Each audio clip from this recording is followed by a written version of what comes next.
So let's talk about portfolio management. Before we get into that though, let's talk about how this is relevant with the Bitcoin 4-year cycle. So if we look at this chart here, you can see that the Bitcoin halving dates are notated by these dotted lines on the chart. So this is showing us that if you bought 500 days before the halving, you basically bought the bottom of the bear market in the 4-year cycle. And if you sell 500 days after the halving, you're selling roughly around the top of the bull market. So let's assume we know about the 4-year cycle and the halving, and that there's a bull market and a bear market half of each 4-year cycle, and this cycle is repeating. Even though Bitcoin goes down by 90% overall, it's growing exponentially. So with that understanding and this whole picture in mind, let's take a look at how I would get into crypto today. So if I were going to start investing today, however much money I had to invest, I would break it up into a portfolio, which you can look at the entire crypto market and break it down into categories and create a portfolio out of it. So in this example here, if you had $10,000 in total to invest, I'd put half of that into Bitcoin, so $5,000 into Bitcoin. I'd put 25% of that into alternative blockchains like Ethereum, Solana, all the other chains other than Bitcoin. So $2,500 into alternative blockchains.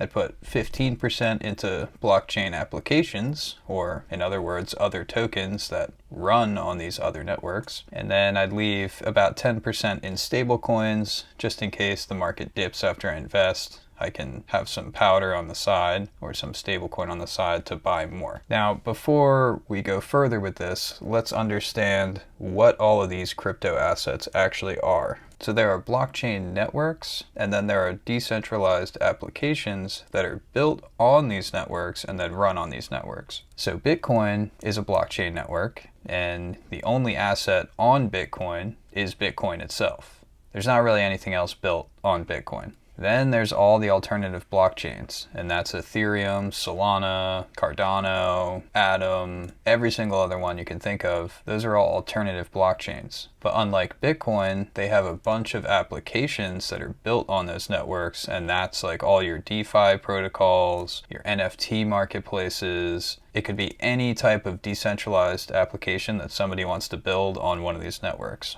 Even stablecoins are just a token on a alternative blockchain. And a lot of these tokens on these networks become interoperable, whether from the start or later. A lot of them interact with each other and can be transferred amongst all the different networks. But to simplify it, you basically have Bitcoin, a bunch of other networks, and then a bunch of applications that run on all of these different networks. So then with this portfolio, we can then break down these two other categories even further. So we can take our alternative blockchains portion of our portfolio, which in total is 25%, and we can break that down even further into a bunch of different blockchains. So in this example here, we've got $2,500, and we're going to put 10% of that, or $250, into each one of these networks, which here we can see we have Ethereum, Solana, XRP, Doge, Atom, Polkadot, Sui, Aptos, Cardano, and Avalanche.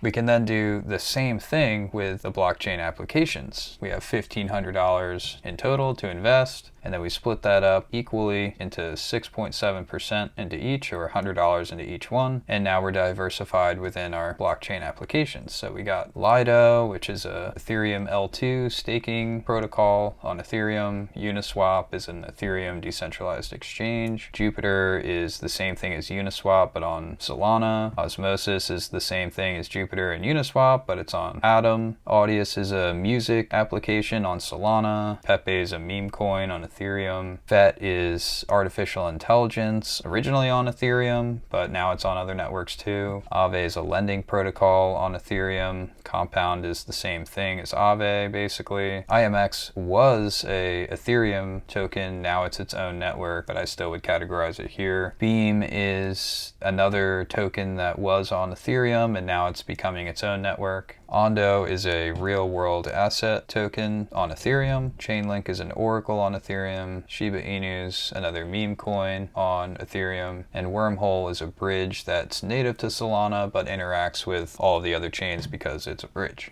So altogether, those two breakdowns are inside of these two portions of our total portfolio. So we have a diverse portfolio, but then within these two, we also have diverse allocations to a bunch of different assets. So eventually, towards the peak of the bull market, your portfolio is probably going to end up something like this, where the blockchain applications and alternative blockchains have increased in value by a lot. Bitcoin has also increased in value, but not as much as these other ones, so these are a bigger portion of your portfolio. Your stablecoin's still at $1,000. So what you're going to do at this point is you're just going to trim these back down to the percentages that you started with. Or in other words, you're trimming the hedges, which is hedging your portfolio. So after you trim your other allocations down back to the percentages that they were and the values that they were, you've now cashed out $90,000 and you're left with the same portfolio breakdown that you started with, and you still have your $10,000. So after you trim your hedges back down to the original portfolio structure and values, you've cashed out $90,000 and you still have your original $10,000 invested exactly how you did when you started. It's also important to separate your stablecoin from the amount cashed out. Otherwise, this would be a big part of your portfolio right now. So just mentally think of just that $1,000 as your total stablecoin and keep this separate. Eventually, everything's going to crash back down in the bear market, and your portfolio is probably going to look like this, where that $1,000 of stablecoin is now 40% of your portfolio. Those blockchain applications and alternative blockchains have gotten absolutely decimated, down 90-95%, and even Bitcoin is down 40%, maybe worse, but probably around there. So now you're going to do the same thing again. You're going to trim your hedges and get back to your portfolio values. So you're going to take your stable coins and you're going to invest back into these to even the percentages back out to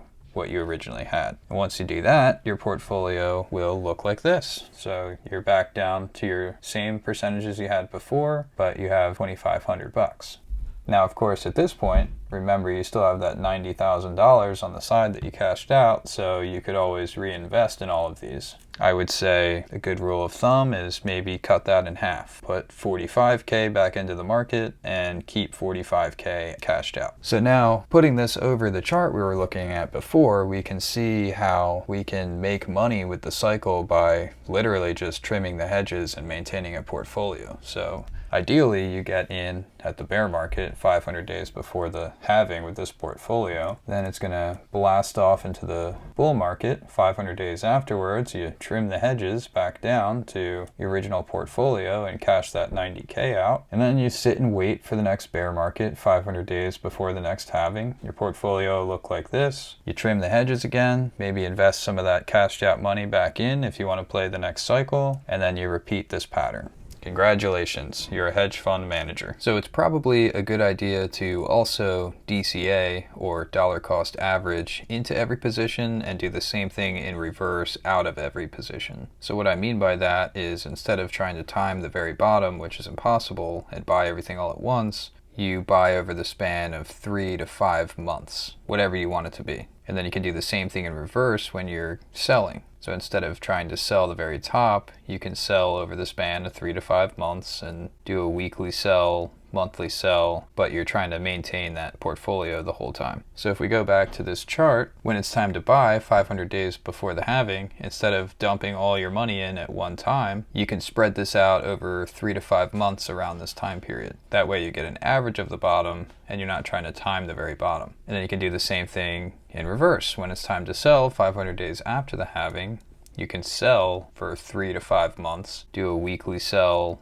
monthly sell. Of course, as you're doing this, you can set up your buys to match your portfolio. So when you're buying in, say you have $100 a week, you could buy $50 of Bitcoin, $25 of alternative blockchains, $15 of blockchain applications, and then $10 of stablecoins. And if you continue that, you'll end up with this portfolio. Then you can do the same thing in reverse when it's time to cut. You could figure out what percentages you need to sell out of the portfolio that's grown, and then divide that up amongst 3 to 5 months and sell out gradually over time. You can also do big chunk buys or big chunk sells if you see something go down really low and you want to get a lot of it, or something went up really fast and you want to chop a lot of that off, that's okay too. But in general, it's good to DCA because it's really hard to time the top and the bottom. So it's better and easier to get an average than try to time the exact right moment. But there are times where it makes sense to either put a lot of money in or make a really big cut. The other thing that I'd recommend is always keeping a small bag of every position. So I never sell out of anything completely. So if you go back to blockchain applications here, some of these may 100, they could even 1000x if you pick a really small market cap coin, and then some of them will go to zero. So you'll have some that are worth thousands and some that are worth $5 after this initial allocation. Obviously you're going to trim the ones that went up a lot in value back down to $100, and then you could buy more of the ones that went down, but you're always going to keep a small portion of every position. Never sell everything. The reason behind this is because that way if it goes up in price by a lot later, you still have a small portion, and then you can chop it again and still keep a small portion. I also like to hold a lot of these coins long term, even into the next cycle, because they're basically free bags at that point. And if you follow this procedure, you'll end up with just a giant ETF of a bunch of different cryptos.